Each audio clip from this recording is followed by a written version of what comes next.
Hi, welcome back to Razor TV. And if you've just joined us, we're talking on dating violence. That's right. Well, earlier we actually talked about a lack of awareness, like especially among youth, based on the PAVE and NTU survey statistics. But we also decided to hit the streets to find out what people knew about dating violence. Let's take a look. Do you know what dating violence is? No idea. Dating violence? I have no idea what it is. Not so familiar because I don't go dating. Dating as in kind of like going out in a couple. Yeah, dating that's violence right. means, say, abusing of each other. I think it would be like hitting each other or something on a date or something. Do you know what are different forms of dating violence? I think it can start from probably just emotional bullying and all the way up to physical, I guess. Have you heard of anyone who might be in an abusive relationship? Used to. Yeah, it was a friend of mine, but it was ages ago. The boyfriend was physically abusing her, very possessive. He never allowed her to go out, even with me. Yeah. So what did you do? Did you do anything? I really can't do anything. I could just give advice, but it's really their relationship. What will you do? Like, say, if your friend is in an abusive relationship, what will you do? Punch that guy's face. Ask them to leave each other. If one can't give in, so must well break up, right? It's not a good thing to keep clinging on each other. So you will actually step in to help? Can't really step in because it's not really. I can't really step in. I just advise them if they ever approach me. Then that's the best advice I can do as a friend. Tell their parents, then just help them by talking to them. Emotionally, I think maybe they need someone to talk to or that, Then financially, I don't know. Maybe because they are not financially stable, that's why it results in all this, What do you think is the best way to help? So, I mean, you can only give verbal advice, nothing else you can do. Yeah, because if let's say if it's an abusive type of relationship, and if we were to add things, we are so-called like a fire. If we were to be, like say, hey, don't do this, don't do that, but we do it physically, like spread them or whatever it is. Later on, when we are not around, it's going to be even more abusive. So the best thing is to prevent even worse matters is just through advice. That's all. I will not step in to help if unless it gets overhand. Like in a way is that it happened right before my eyes. In a way is that the guy is physically abusing the girl, or the girl is throwing insults at the guy and he's defenseless. Then I will step in. If not, this is something that's between the both of them. As a third party, I don't think I have the right to step in unless it got to be solved right away. If they come to you and say, I need professional help, where do I go to? Do you know where they can seek help? Actually, no. The only number I know is 999. I guess my first move would be to contact a police post and get the right information from there and then follow up accordingly, I guess. Probably the teachers first. And if not, then teachers will handle the situation. Do you know who to call? Police.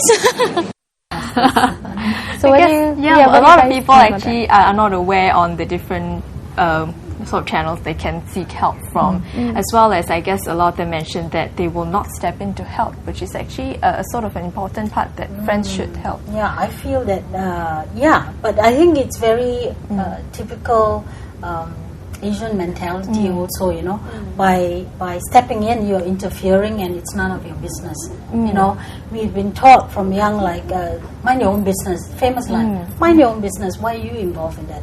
So, but that is not a good step actually.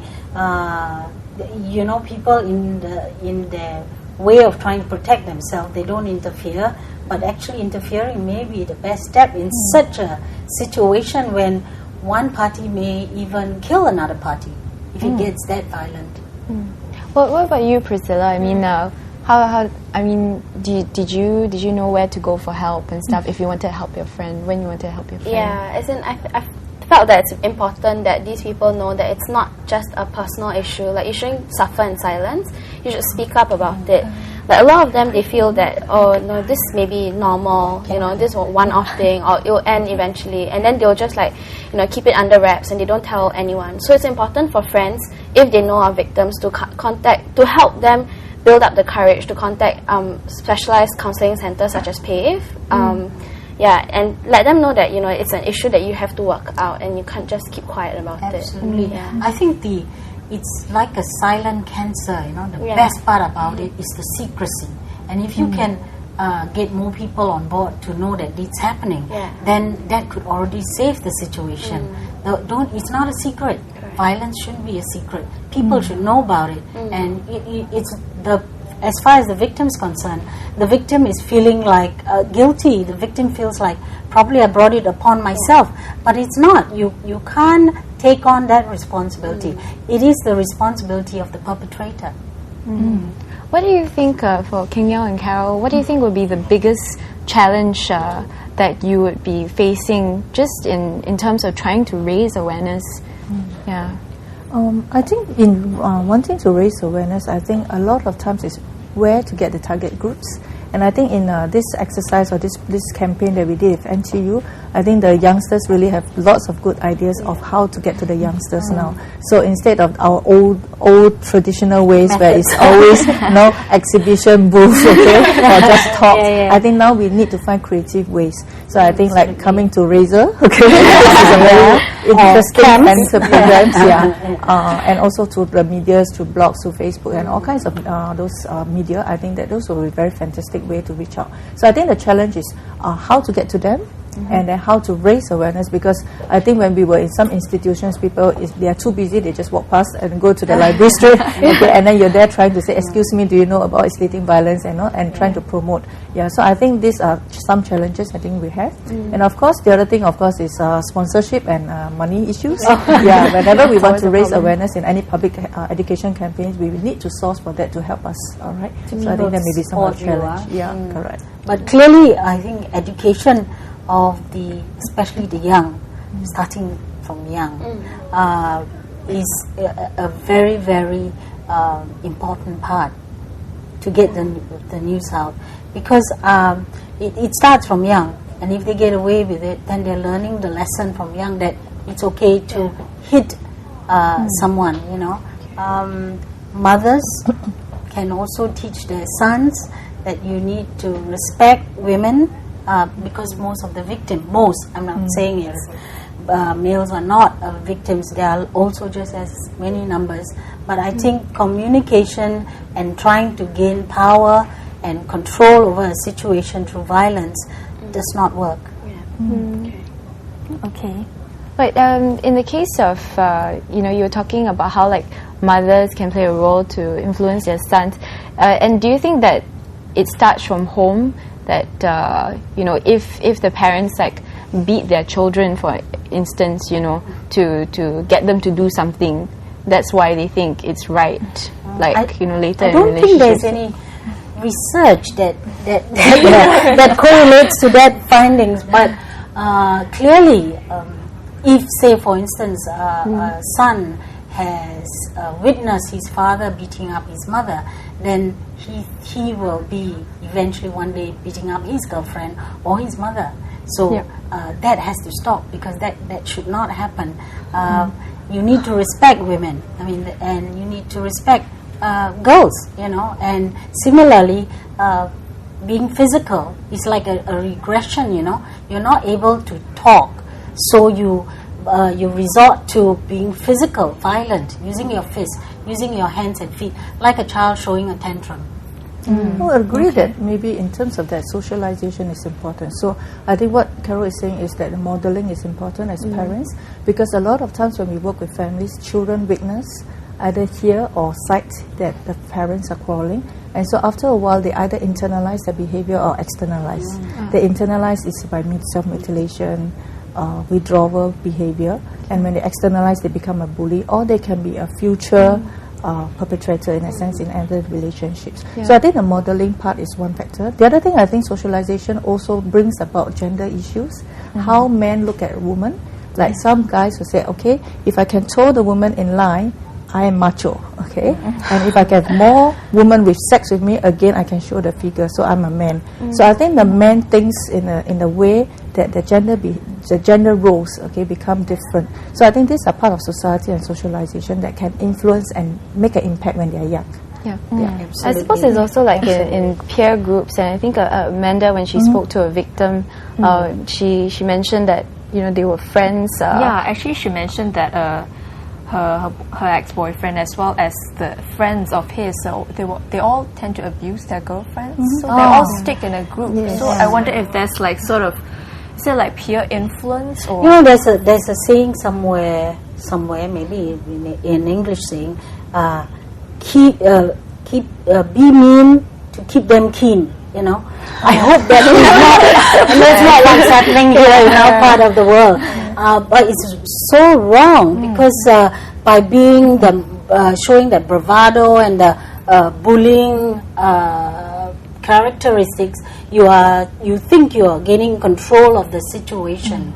And how can you really, if you look at it from afar, you are a bully. You're really a bully, and bullies are usually cowards. We have actually a very interesting case my colleague was working on when we do some prisons visits sometimes. And so sometimes we visited this guy who is in a prison, and when he was sharing, it scares us because he was sitting in a cell where all the men were either murderers of their wife. Okay? And so when he picks up all this, we were wondering, the risk when he comes out, what will he has learned? That more ways of murdering the wife or killing the wife or being abused. So I think sometimes it's the influence in the group that may have affected let's do it, this is okay. And so sometimes that would be what Melissa is saying. Priscilla, do you have anything to add to that at all to relate? I feel that when you're saying the victim and his friends, like the boyfriend's friends, all tend to display the same patterns. I feel that a lot of times it's when because when we're young, it's easy to have the ideals of romantic relationships to be imprinted, and it will follow us through life. Like we'll feel if our first relationship is in this way, and then we don't know that it's wrong.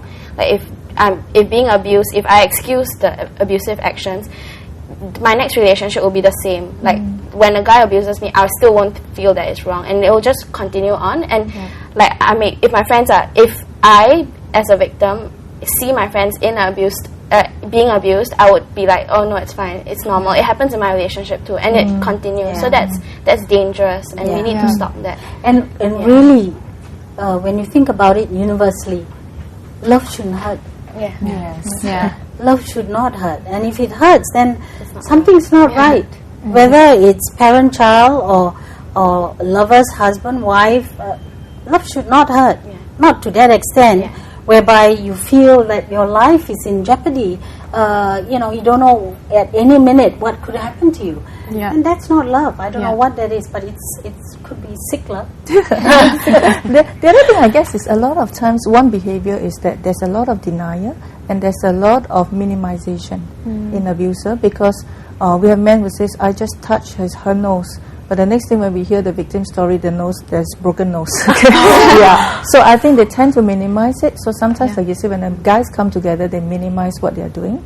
That's also it becomes too much of a bravado act, like, hey, I did this and I did that, and then very soon the other guy will say, oh, and I tell her what to do, and then the other one will say, oh yeah, and I snap a finger, she'll be bringing me water. It's almost like competition. The sad thing, it's almost like you have a live slave here.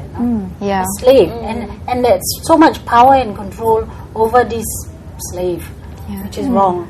Well, that's something to think about. We'll discuss more on this topic after this break. I like breaks.